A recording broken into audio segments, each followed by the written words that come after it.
Durante años nos dijeron que Rapunzel era una historia de amor, una joven encerrada en una torre, una cabellera imposible, un príncipe insistente y al final la promesa de una huida romántica. Pero si apartamos el barniz de la fantasía, lo que aparece no es un cuento de hadas, es otra cosa, porque Rapunzel no empieza con amor, empieza con una transacción.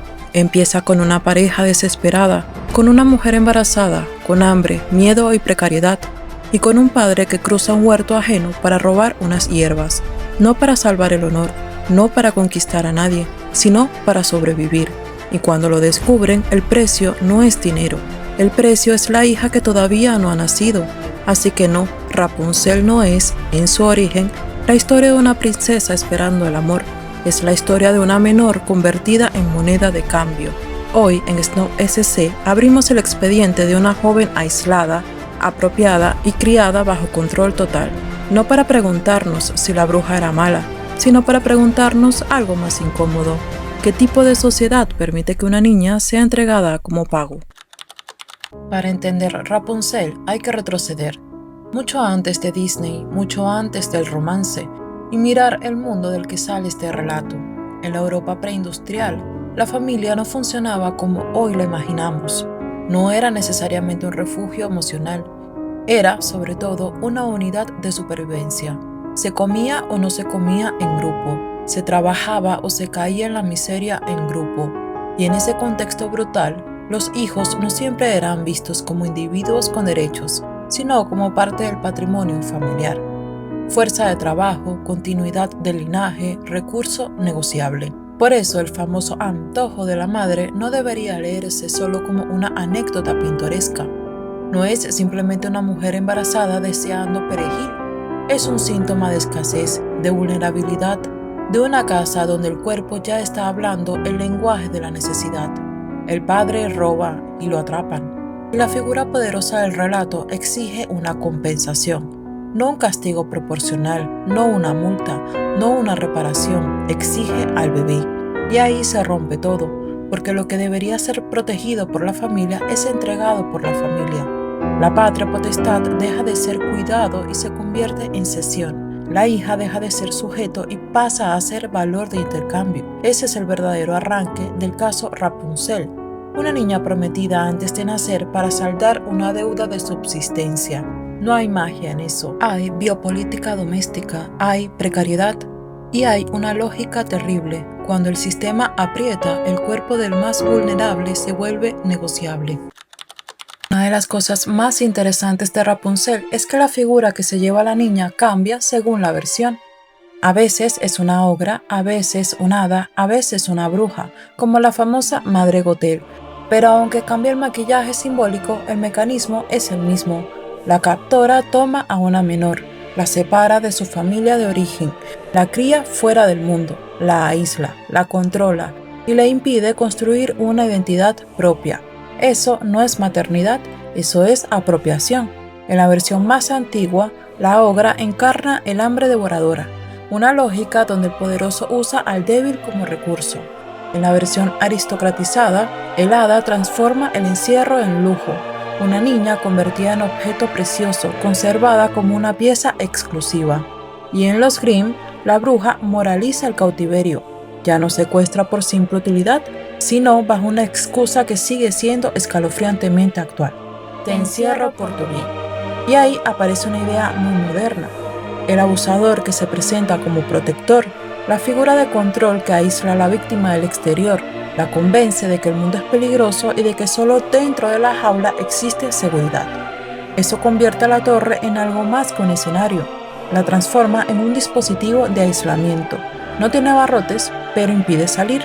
No necesita cadenas porque produce dependencia.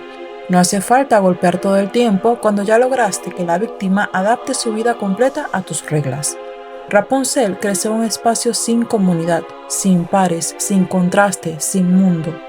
Y cuando a una persona se le priva de vínculos, experiencia y lenguaje propio, lo que se debilita no es solo su libertad física, se debilita su capacidad de imaginar otra vida.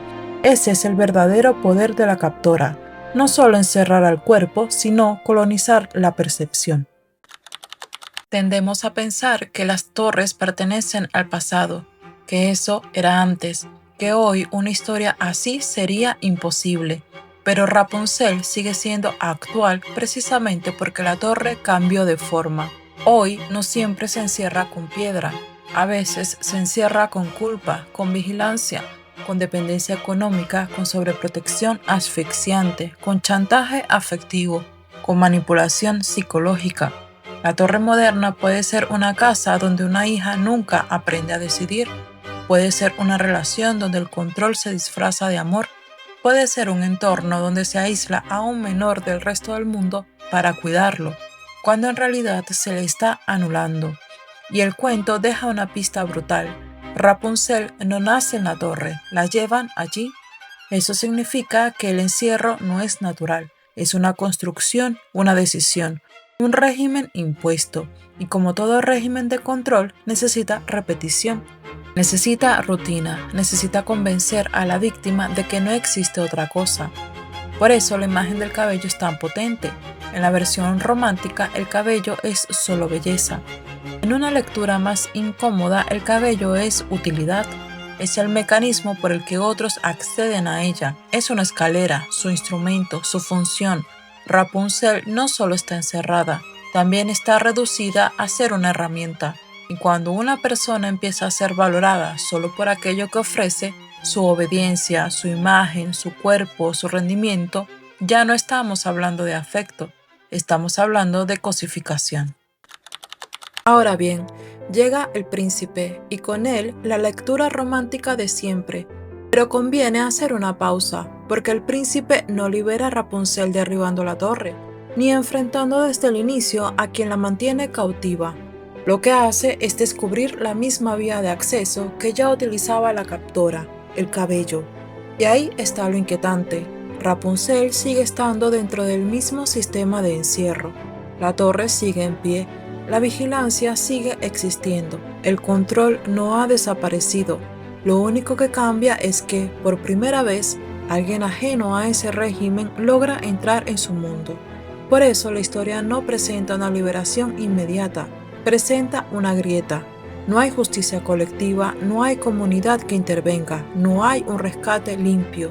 Lo que hay es un vínculo secreto que rompe el aislamiento total en el que Rapunzel había sido criada. Y eso, aunque parezca pequeño, lo cambia todo. Porque los sistemas de control funcionan mejor cuando la víctima no conoce otra voz, otra mirada, otra posibilidad de vida. En el momento en que Rapunzel entra en contacto con alguien del exterior, la torre deja de ser un universo cerrado. El príncipe no destruye el sistema, pero sí altera su equilibrio. Introduce una posibilidad de fuga, de elección y de deseo propio. Y eso es precisamente lo que la captora no puede tolerar, porque todo poder absoluto soporta muchas cosas, menos perder el monopolio sobre la vida de aquello que considera suyo.